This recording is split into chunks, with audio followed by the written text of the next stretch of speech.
Kamusta po? Ako si Dr. Mila de la Paz. Sa loob ng mahigit 30 taon, inilaan ko ang aking karera sa kalusugan ng kababaihan, partikular na sa pagtulong sa mga babaeng higit sa 60 taong gulang na muling maibalik ang kanilang sigla at gana sa buhay. Personal kong nakita kung paano ang mga mumunting pagbabago ay maaring magdulot ng malaking pagbuti sa pangkalahatang kalusugan.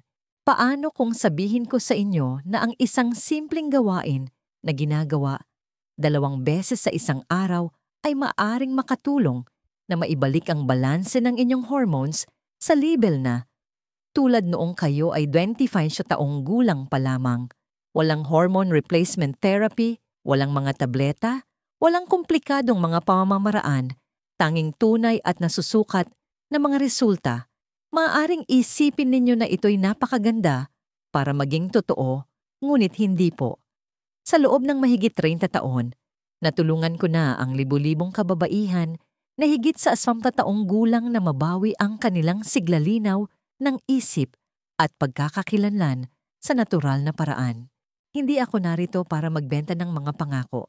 Narito ako para ibahagi kung ano ang tunay na naging epektibo para sa aking mga pasyente at para sa aking sarili. Paano nga ba maibabalik ng isang taong nasa edad 60, 70 o kahit 80 ang hormonal harmony ng isang 25 taong gulang nang walang gamot? Ang sagot ay hindi lamang nakakagulat. Ito ay nagbibigay kapangyarihan. Malamang ay hindi ninyo pa ito narinig na ipinaliwanag sa ganitong paraan. Sa mga susunod na minuto, ipapakita ko sa inyo kung ano mismo ang dapat gawin 2 beses sa isang araw upang natural na matrigger ang inyong katawan na ibalik at protektahan ang inyong hormonal balance.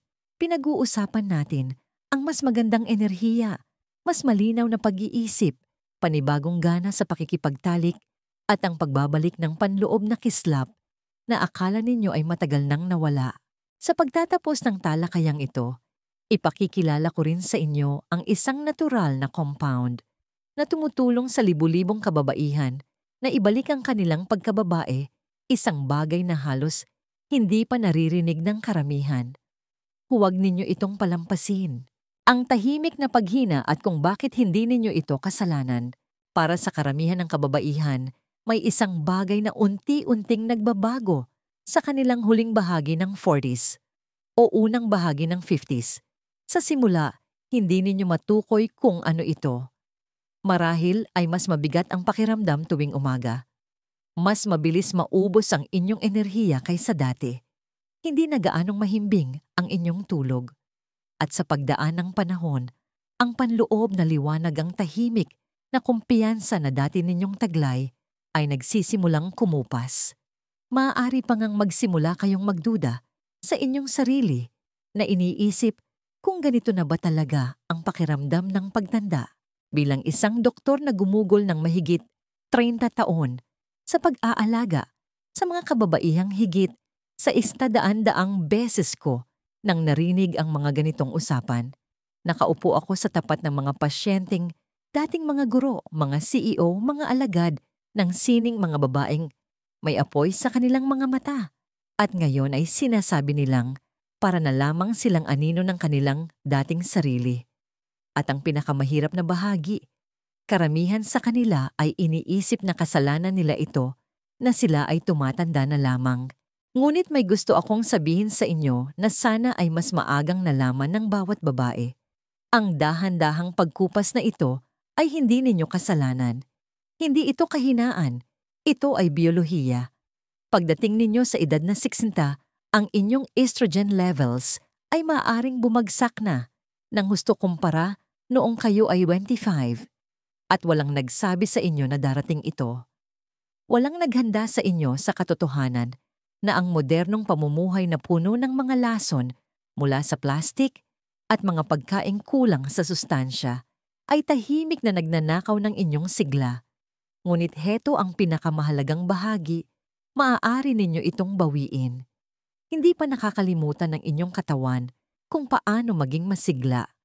Kailangan lang nito ng tamang mga kasangkapan. Kaya paano kung masisimulan ninyong baligtarin ang paghinang yon Simula ngayon, iyan mismo ang ating tatalakayin sa susunod. Hayaan ninyong ipakita ko kung paano ang isang simpleng gawain tuwing umaga ay maaaring magsimulang baguhin ang lahat. Kung ang mensaheng ito ay tumatagos sa inyo, hinihikayat ko kayong magpatuloy sa pagbabasa habang tayo ay sumisiyasat sa susunod na makapangyarihang hakbang. Ano talaga ang nagagawa ng balanseng hormones sa kababaihang higit sa 60? Ang balancing hormones ay hindi lamang tungkol sa hot flashes o regla. Ito ay isang bagay na mas malalim.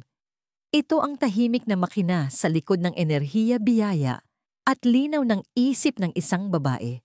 Paulit-ulit ko itong nakikita kapag nagsimulang bumaba ang hormones ng isang babae. Hindi lang ito sa kwarto nagpapakita. Nagpapakita ito sa kanyang balat, sa kanyang kumpiyansa, sa kanyang pananaw sa buhay. Maaaring magsimula kayong makaramdam ng mas matinding pagod pagkatapos ng mga simpleng gawain o mapansin na mas mahirap ng mag-focus, magkaroon ng motibasyon o kahit na kumonekta sa emosyonal na paraan sa mga taong mahal ninyo. Ang madalas kong sabihin sa aking mga pasyente ay ito: ang balancing hormones ay ang lengguwahe ng inyong katawan para sabihing, narito pa ako, masigla pa ako.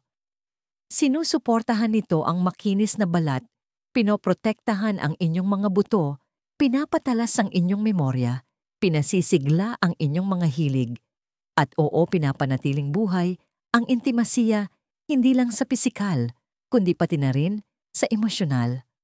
Kapag balanse ang inyong hormones, lahat ay tila mas nasa ayos. Mas malamang na manatili kayong aktibo, mas madalas tumawa, at maramdamang kayo ulit ang sarili ninyo. Isa sa mga pasyente ko, si Aling Corazon, 67 taong gulang, ay nagsabi ng isang bagay na tumatak sa akin. Sabi niya, ayokong maramdaman na para akong naglalaho sa sarili kong kwento. Tinamaan ako roon dahil alam na alam ko ang ibig niyang sabihin at alam ko rin na kaya naming baguhin iyon. Sa loob ng 2 buwan ng pagsunod sa tamang protocol, mas naging mahimbing ang kanyang tulog, mas madalas na siyang ngumiti at natuklasan niyang muli ang kislap na akala niya ay matagal nang nawala. Ang katotohanan ay hindi ninyo kailangang maglaho. Hindi ngayon, hindi kailanman. At ang susunod nating pag-uusapan ay maaaring ang pinakasimple at pinakamakapangyarihang paraan para gawing katotohanan ang katotohanan iyon. Dadalhin ko kayo ng diretso sa eksaktong gawain 2 beses sa isang araw na ginagawang posible ito. Ang protocol sa hormones na ginagawa 2 beses sa isang araw, dito nagiging totoo at simple ang mga bagay. Dahil pagkatapos ng maraming taon ng paggamot sa mga kababaihan sa kanilang 60s, 70s at kahit 80s, naniwala ako rito, ang katawan ay mas tumutugon sa pagiging consistent, hindi sa pagiging komplikado. At iyan ang dahilan kung bakit ang protocol na ito na ginagawa lamang 2 beses sa isang araw ay nakapagbago ng mga buhay. Nakita ko ang mga kababaihan na nagbalik ang enerhiya, libido, focus at kahit ang pakiramdam ng pagkakaroon ng layunin na hindi nila naramdaman sa loob ng maraming dekada. Nagsisimula ito sa umaga. Sinasabi ko sa aking mga pasyente na ituring ang kanilang mga idinadagdag sa almusal bilang isang pang-araw-araw na ritual para sa kanilang hormones. 2 kutsara ng dinurog na flaxseed, puno ng lignans na makapangyarihang phytoestrogens na tumutulong sa inyong katawan na dahan-dahang i-buffer ang sarili nitong hormonal shifts. Magdagdag ng isang maliit na dakot ng walnuts para sa healthy fats at omega-3s na kailangan ng inyong katawan bilang building blocks para sa produksyon ng hormone. Pagkatapos, isaalang-alang ang pagdaragdag ng isang serving ng fermented soy tulad ng tempe. Para sa isoflavones nito, isa pang klase ng phytoestrogens na sumusuporta sa hormonal harmony. Hindi lang yan almusal. Isa itong mensahe sa inyong katawan na mahalaga muli ang lakas at sigla. Pagkatapos ay dumarating ang gabi. Isang maliit na halaga ng wild yam cream, inilalapat sa balat isang kurot na kasinlaki ng dulo ng daliri lamang. Alam kong parang napakadali, ngunit ang mga natural na compound sa wild yam ay nakatulong sa hindi mabilang na kababaihan na maibalik ang balanse sa pamamagitan ng dahan-dahang pag-udyok sa kanilang endocrine system na bumalik sa pagkilos partikular na sa pagsuporta sa balanse ng progesterone. May mga pasyente akong tumawag sa akin makalipas ang ilang linggo na gulat sa tahimik na kumpiyansa na nagsimula nilang maramdaman muli. May isa pang ang nagbiro, "Dok, parang may enerhiya na ako ng isang 40 anyos at may sapat na karunungan para hindi ito sayangin." Ngunit ang talagang nagpapagana sa protocol na ito ay hindi lang kung ano ang ginagawa ninyo. Ito ay kung ano ang itinitigil ninyong gawin. Dahil malamang may isang bagay sa inyong pang-araw-araw na buhay na lihim na gumugulo sa inyong hormones. Pag-usapan natin ang nakatagong salarin na maaaring nasa inyong kusina ngayon din. Kung ang mga kaalamang ito ay tumatagos sa inyo, manatili sa akin habang tayo ay lumilipat sa ika-4 na punto. Bakit ito epektibo ang siyensya na ipinaliwanag ng simple?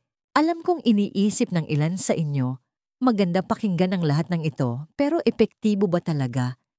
Naiintindihan ko, pagkatapos ng isang tiyak na edad, sapat na ang mga pangakong narinig natin para sa buong buhay.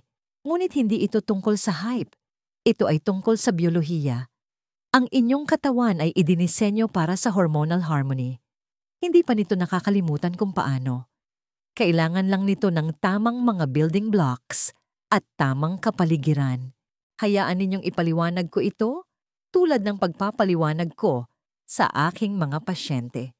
Ang inyong katawan ay tumutugon sa mga plant-based compound na tinatawag na phytoestrogens na matatagpuan sa mga bagay tulad ng flaxseed at soy.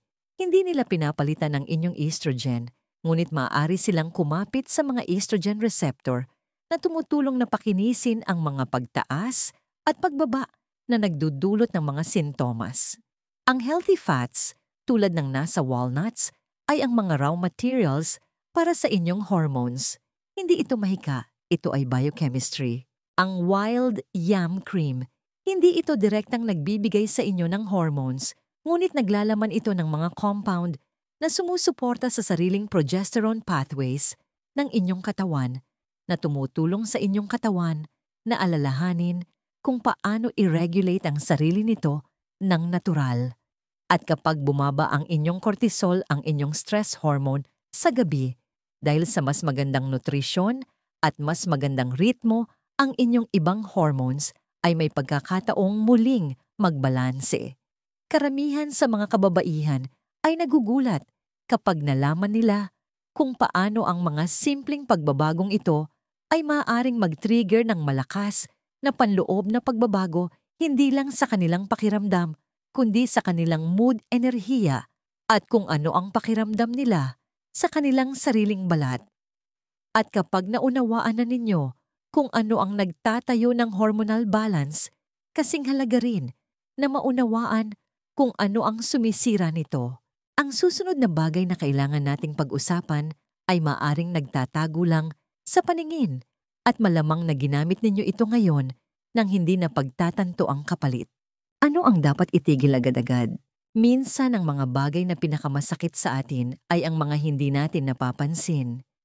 Mayroon akong mga pasyente na sumunod sa tamang dieta, gumamit ng tamang mga supplement at sumunod sa magandang schedule ng tulog, ngunit nanatili pa rin ang kanilang mga hormonal na sintomas. Bakit?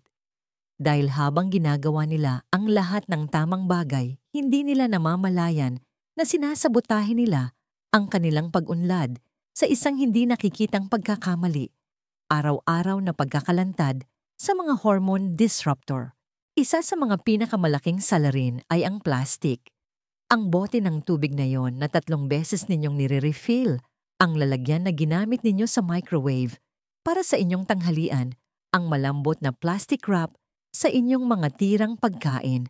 Ang mga ito ay madalas na puno ng mga chemical tulad ng BPA at phthalates, mga compound na ginagaya ang estrogen sa katawan. Para sa isang babaeng higit sa 60 na mayroon ng delikadong estado ng hormones, ang mga xenoestrogen na ito ay lumilikha ng kaguluhan na parang naglalagay ng static sa isang malinaw na signal ng radyo. Nakita ko ang mga kababaihan na naglinis ng kanilang dieta at nahirapan pa rin hanggang sa itinigil nila ang pag-iimbak ng mainit na pagkain sa plastic, lumipat sa salamin o stainless steel at itinapon ang mga lumang bote ng tubig. Ang pagkakaiba, sa loob ng ilang linggo, bumalik ang kanilang enerhiya. Naramdaman nilang mas malinaw ang isip, mas magaan ang pakiramdam at mas buhay dahil ngayon ang kanilang katawan ay hindi lang sinusubukang humanap ng balanse. Hindi ito lumalaban sa isang hindi nakikitang kaaway ng sabay. Mahalaga ang kung ano ang inilalagay ninyo sa loob, ngunit maaaring mas mahalaga pa ang kung ano ang inyong inaalis. At kapag pinagsama ninyo ang kamalayang ito, sa tuloy-tuloy na pang-araw-araw na aksyon, mabilis na nagsisimulang magbago ang mga bagay. Kaya ngayon, pagsama-samahin natin ang lahat sa paraang masusundan ninyo araw-araw, simple malinaw at epektibo. Ang susunod ay ang inyong personal na gabay sa pagbawi ng inyong kislap. Pang-araw-araw na action plan. Pagkatapos ng mga dekada sa medisina, natututunan ko na karamihan sa mga kababaihan ay hindi nangangailangan ng mas komplikadong mga gawain.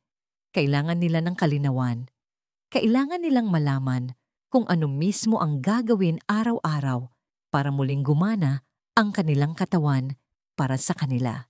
Iyan ang layunin ng action plan na ito. Ito ay simple kayang gawin at higit sa lahat epektibo.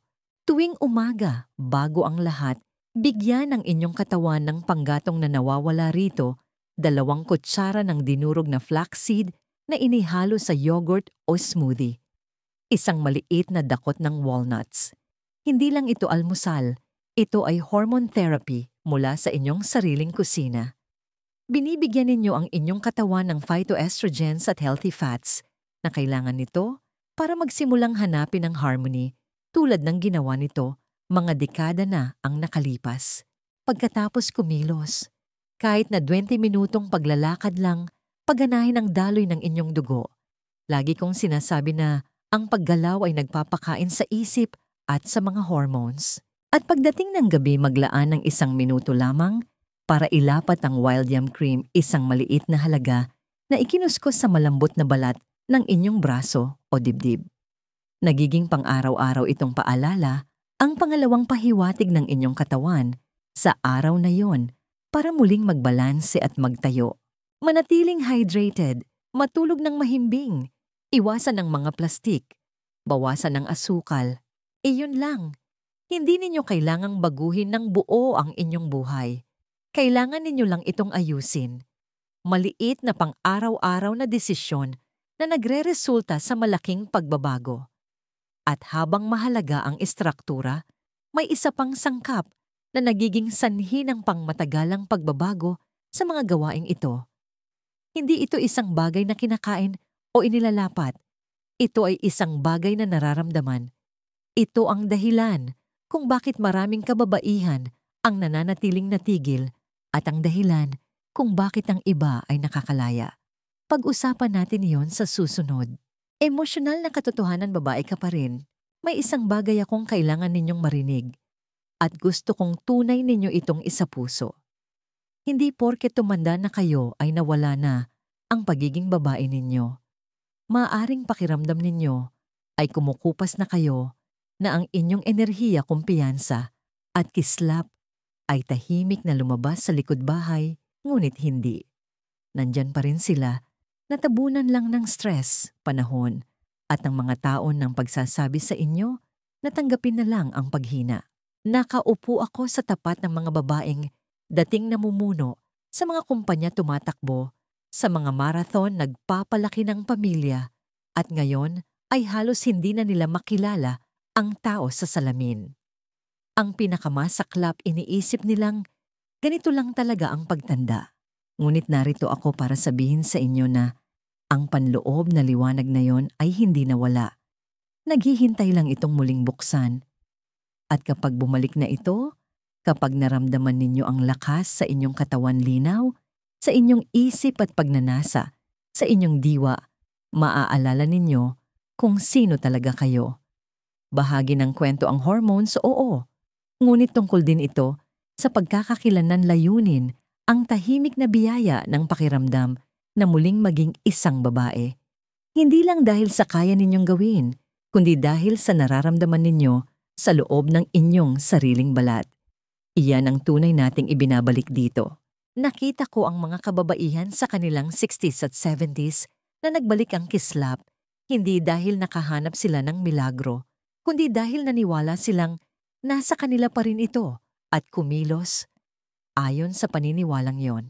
At ngayon, habang tayo ay sumusulong, gusto kong ibahagi ang isang huling piraso, isang bagay na halos walang nag-uusap, ngunit maaring ito ang nawawalang link sa pag-unlock ng inyong sigla para sa kabutihan. Ang huling sangkap na bihirang pag-usapan, may isang natural na compound na bihirang mabanggit sa mga pangunahing usapan tungkol sa kalusugan ng kababaihan, ngunit nakita ko itong tahimik na nagbabago ng mga buhay sa aking pagsasanay. Ito ay tinatawag na maca root. At bagamat hindi ito isang magic pill, maaari itong maging isang makapangyarihang kaalyado, lalo na para sa mga kababaihang higit sa 60. Tumutubo sa matataas na lugar ng Andes, ang ugat na ito ay ginamit sa loob ng maraming siglo ng mga katutubo upang suportahan ang lakas, enerhiya at sigla. Ang kaibahan ng maca ay hindi ito naglalaman ng hormones mismo. Sa halip ito ay gumaganap bilang isang adaptogen na tumutulong sa inyong buong hormonal system na bumalik sa balanse. Sinusuportahan nito ang endocrine system, maaaring pakalmahin ang mga stress response at dahan-dahang pinapalakas ang libido at mood. May mga pasyente akong nagdagdag lamang ng isang kutsarita bawat araw sa kanilang mga smoothie o oatmeal at bumalik makalipas ang ilang linggo na mas masigla, mas parang sila ulit.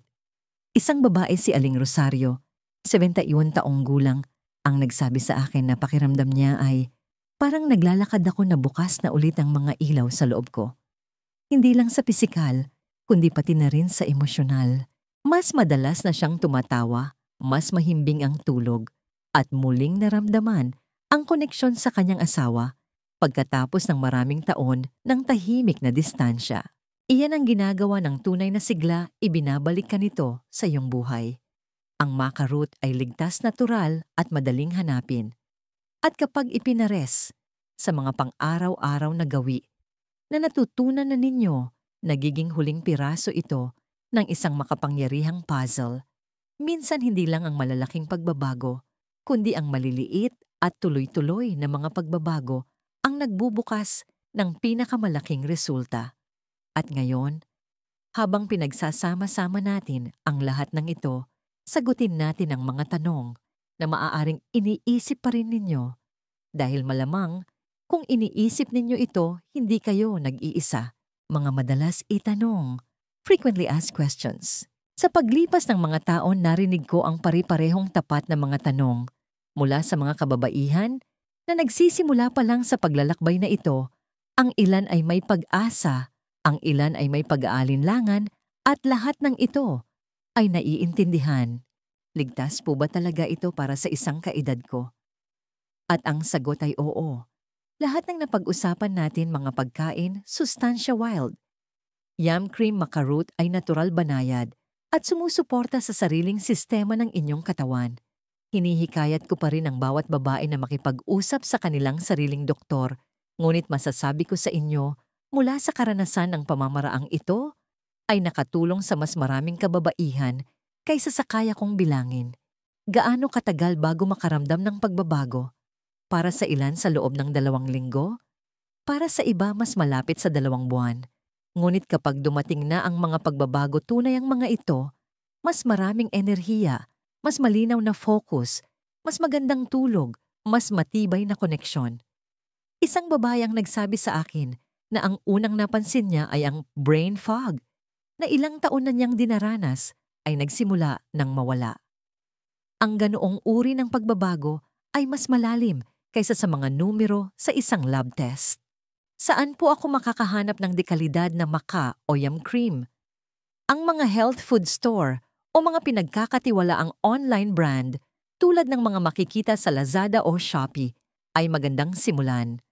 Mahalaga ang pagiging simple, manatili sa puro at hindi na prosesong mga anyo. Mahalaga ang mga tanong na ito dahil ipinapakita nito na interesado kayong gawin ito ng tama. At ngayong nakarating na kayo sa puntong ito, maaring iniisip ninyo ang parehong bagay na madalas itanong ng aking mga pasyente sa pagtatapos ng kanilang unang pagbisita. Ano po ang susunod na mangyayari? Sagutin natin yan ng magkasama dahil ang susunod na hakbang ay maaaring ang simula ng lahat ng bagay na matagal ninyo nang hinahanap. Isang huling mensahe mula kay Dr. Mila de la Paz. Kung sinundan ninyo ako hanggang dito, may gusto akong sabihin mula sa puso. Nagawa na ninyo ang pinakamahirap na hakbang, ang pagpapasya na hindi pa kayo handang kumupas ng tahimik. Mas mahalaga iyan kaysa sa iniisip ninyo. Dahil lahat ng ating tinalakay pagkain para sa balancing hormones, pag-iwas sa plastic, paglalagay ng yam cream, paglalakad araw-araw. Kahit na pagdaragdag ng isang kutsaritang maka, epektibo lamang ito kung naniniwala kayong sulit pa ring ipaglaban ang inyong sarili. At sulit na sulit po kayo. Personal kong nasaksihan kung gaano kabilis magbago ang mga bagay kapag ang isang babae ay nag-commit na muling bigyang pansin ang kanyang sarili. Nakita ko ang paglambot ng mga balikat, pagliwanag ng mga mata, pagbabalik ng mga ngiti, hindi dahil sa isang milagrosong lunas, kundi dahil sa tuloy-tuloy at simpleng mga pagpili na ginagawa 2 beses sa isang araw. Ang flax seeds, ang walnuts, ang wild yam, mga kasangkapan lamang ito. Ang talagang nagpapabago ng mga bagay ay kapag sa wakas ay sinabi ng isang babae, "Gusto kong maramdaman muli ang pagiging ako," at pagkatapos ay talagang may ginagawa siya tungkol dito. Kaya hayaan ninyong ipaalala ko sa inyo ang ating mga natuklasan ng magkasama. Ang balancing hormones ay hindi lamang tungkol sa inyong katawan. Ito ay simbolo ng enerhiya, biyaya at koneksyon. Ang pagkawala nito ay hindi nangangahulugang nawala na kung sino kayo. At ang pagbabalik nito, ito ay higit pa sa biyolohiya. Ito ay tungkol sa pagbawi ng inyong papel sa sarili ninyong buhay. Isang mahalagang aral sa buhay. Ang pinakamalalim na aral na natutunan ko bilang isang doktor at bilang isang babae ay ang inyong kalusugan at sigla ay hindi mga bagay na basta na lang nangyayari. Ang mga ito ay aktibong mga pagpili na pinagtitibay araw-araw. Hindi pa huli ang lahat. Para gumawa ng bagong pagpili, magsimula ng bagong gawi o muling isulat ang kwento ng inyong kalusugan. Ang kapangyarihan na muling pasiglahin ang inyong buhay ay madalas na nakasalalay sa maliliit at tuloy-tuloy na mga aksyon na inyong ginagawa, lalo na ang mga ginagawa ninyo 2 beses sa isang araw. Maniwala sa likas na kakayahan ng inyong katawan na maghilom at umunlad at ibigay dito kung ano ang kailangan nito. Sana ang gabay na ito ay nagbigay sa inyo ng kalinawan, pampalakas ng loob at higit pa isang kislap ng posibilidad. Dahil naniniwala akong mas marami pa kayong kayang gawin kaysa sa sinabi sa inyo. Ito na ang inyong panahon at hindi pa kayo tapos. Alam na ninyo ang gagawin. 2 beses sa isang araw, araw-araw. Ngayon, ang tanging tanong na natitira ay magsisimula na po ba kayo? Kung nakaantig sa inyo ang mensaheng ito, mangyaring ibahagi ang inyong mga saloobin sa mga komento sa ibaba. Mag-subscribe para sa higit pang mga kaalaman sa pagbawi ng inyong kalusugan at sigla at ibahagi ito sa mga kaibigan o miyembro ng pamilya na maaaring makinabang sa pakikinig nito.